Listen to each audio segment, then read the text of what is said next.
Bon, alors l'électeur et l'électrice peut déjà commencer à étudier auparavant les parties, les listes qui lui conviennent, puisque dans l'enveloppe de vote, il trouvera aussi le matériel dit de propagande, c'est-à-dire que chaque partie, chaque liste déposée a eu le droit de mettre un flyer pour se présenter dans l'enveloppe.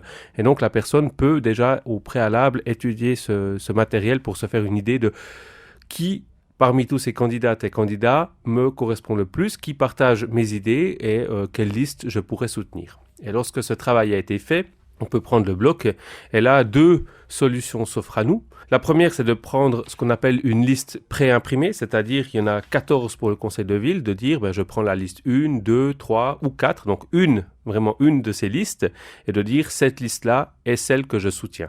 Et donc, on prend la liste telle qu'elle, on estime que tous les candidats de cette liste sont valables, qui représentent nos idées, et on glisse la liste complète dans l'enveloppe de vote qu'on renvoie après au bureau électoral. Ça, c'est la première solution.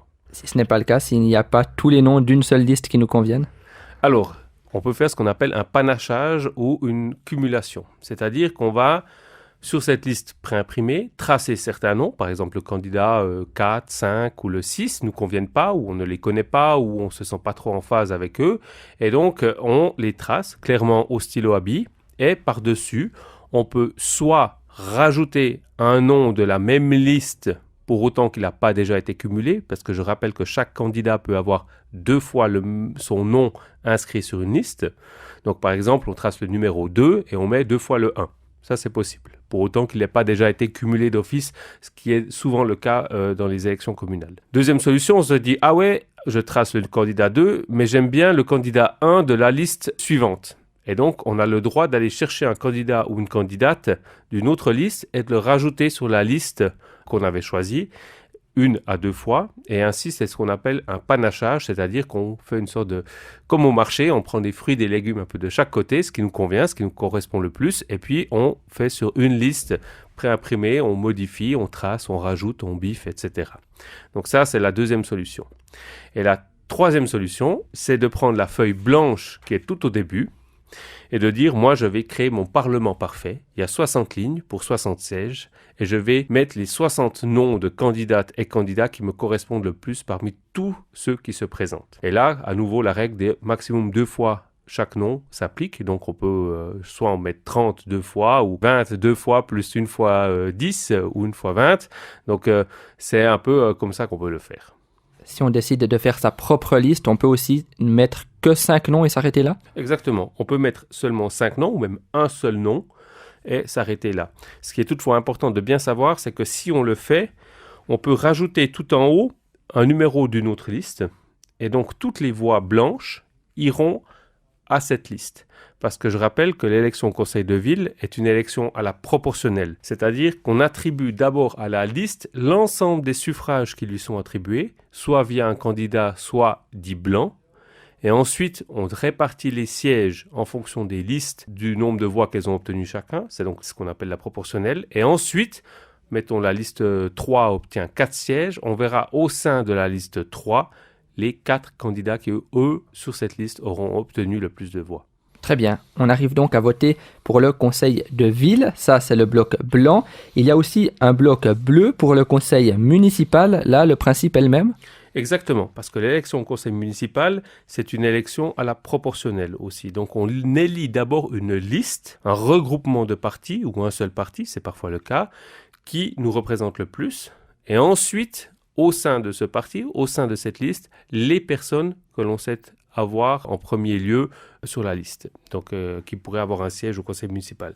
Donc à nouveau 2 choix, soit on prend une des 5 listes déjà préimprimées, on peut tracer, modifier, cumuler, panacher, sachant qu'à nouveau un candidat ou une candidate peut avoir maximum 2 voix. Certains, par exemple la liste 2, on voit que M. Feurer a déjà été cumulé d'office, donc il a 2 lignes, reste 3 lignes pour les 3 autres candidats. Dans les autres listes, tous les candidats ont été mis une seule fois par leur parti, mais rien n'empêche un électeur ou une électrice de cumuler un candidat ou une candidate. Et l'autre solution, c'est comme avant, de prendre le bloc vide au tout début, et là, de créer son conseil municipal comme on le souhaite, en allant prendre des candidates et candidats dans les différentes listes. Et il y a aussi la mairie, évidemment, là, la feuille est orange. Là, on peut noter le nom que l'on veut. Presque, pas tout à fait. En fait, on peut noter le nom qu'on veut parmi les candidats au conseil municipal. Donc, il y a 21 candidates et candidats au conseil municipal, c'est ceux qu'on trouve sur le bloc bleu, et tous ceux-ci peuvent être élus maire ou mairesse, puisque de fait, le maire est le primus inter pares. C'est un des 5 élus. Alors, on sait que dans la presse, 4 personnes, une candidate et 3 candidats se sont déclarés « moi, j'aimerais être maire ». Donc, c'est plutôt vers ces personnes que l'on tendra à donner son suffrage, un seul nom. Mais évidemment, les autres candidates et candidats au conseil municipal peuvent aussi être élus à la mairie. Il faut toutefois savoir, et ça c'est important, qu'une personne à qui on a donné sa voix pour la mairie doit être évidemment élue aussi et même d'abord au conseil municipal pour devenir maire. On ne peut pas avoir le cas de figure où une personne obtient le plus de voix à la mairie, mais en parallèle n'est pas élu au conseil municipal. Dans un tel cas, l'élection à la mairie est annulée et on fait un deuxième tour entre ceux qui restent, c'est-à-dire parmi les candidats au conseil municipal qui se déclarent candidats à la mairie. On sait désormais comment voter, on sait ce qu'il faut faire. L'inverse, qu'est-ce qu'il ne faut absolument pas faire? Qu'est-ce qui annulerait notre bulletin? Alors, par exemple, de mettre plusieurs feuilles de différentes listes ensemble dans la même enveloppe. Par exemple, on dit, moi j'aime les bleus, les rouges et les verts. Je mets les 3 feuilles des candidats bleus, verts et rouges, et puis je les mets ensemble dans l'enveloppe et j'envoie le tout. Ça va pas parce qu'on aura en fait 3 fois 60 noms qui seront envoyés à la chancellerie municipale, au bureau électoral, et lui ne saura pas quelle est la volonté de l'électeur ou l'électrice. Donc ça, c'est la première chose. Toujours une feuille par organe politique à élire doit au maximum être mise dans l'enveloppe de vote ou, si on se rend aux urnes, mais on le déconseille en raison de la crise du corona, dans l'urne. Ça, c'est une des erreurs qui, malheureusement, on constate souvent. Il y a une autre erreur qu'on constate très souvent, malheureusement, et pourtant on l'écrit partout, c'est écrit en grand, ne pas oublier de signer la carte de légitimation quand on vote par correspondance. Sinon, le vote est considéré comme nul. Et utiliser l'enveloppe officielle aussi. Dans une toute autre enveloppe, le vote est considéré comme nul. Donc, signer, utiliser l'enveloppe officielle et, si on l'envoie par courrier postal, mettre un timbre, la franchir. Sinon, évidemment, il y a toujours la possibilité de mettre son enveloppe gratuitement dans l'une des nombreuses boîtes aux lettres de la ville de Bienne qui sont listées à l'arrière de l'enveloppe de vote. Sinon, pour remplir ces bulletins, crayon, stylo bleu, stylo noir, stabilo vert, c'est égal? Alors, de préférence, stylo bleu ou noir, afin que la volonté de l'électeur soit claire, parce que au final, c'est ça qui compte. Quand on contrôle un bulletin de vote, il faut qu'on soit sûr que l'électeur ou l'électrice ait clairement indiqué sa volonté. Et donc, on peut très bien rajouter Donald Trump en étant convaincu que c'est cette personne qu'il faut élire à Bienne, mais malheureusement, comme il n'est pas candidat à Bienne, il sera tracé et ce sera donc une voix non valable. À cause du coronavirus, vous, la ville de Bienne, vous conseillez le vote par correspondance. Alors, pour les élections biennoises, on prend sa feuille blanche pour le conseil de ville, bleue pour le conseil municipal, la petite carte orange pour la mairie, on glisse tout ça dans son enveloppe. Vous l'avez dit, on n'oublie pas sa carte de légitimation signée. Et ensuite, qu'est-ce qu'on fait avec cette enveloppe? Eh ben, on la poste dans les délais impartis dans une boîte aux lettres de la poste avec le timbre adéquat, donc 85 centimes ou 1 franc, si c'est en courrier A, ou on la dépose dans une des 9 boîtes aux lettres de la ville de Bienne gratuitement. Il y en a plusieurs au centre-ville, il y en a aussi dans les quartiers. Elles sont notées sur l'enveloppe de vote et puis oui, mais voilà, c'est ça. Sachant que le vote par correspondance est admissible jusqu'au samedi 26 septembre à 10h du matin.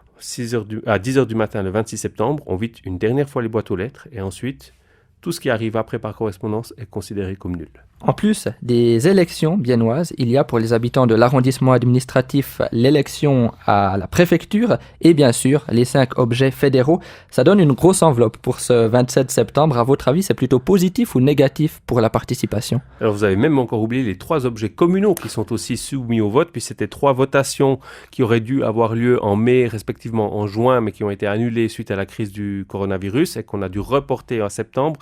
Normalement, Traditionnellement, il n'y a pas de votation communale en même temps qu'une élection communale, comme il n'y en a pas non plus de votation fédérale en même temps que les élections fédérales.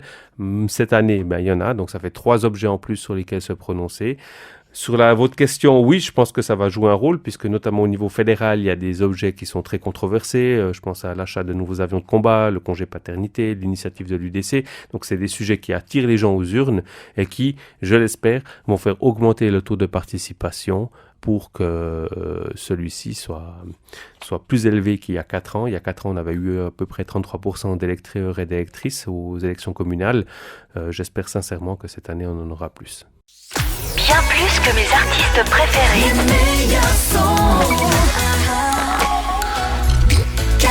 Les meilleurs sons. Canal 3.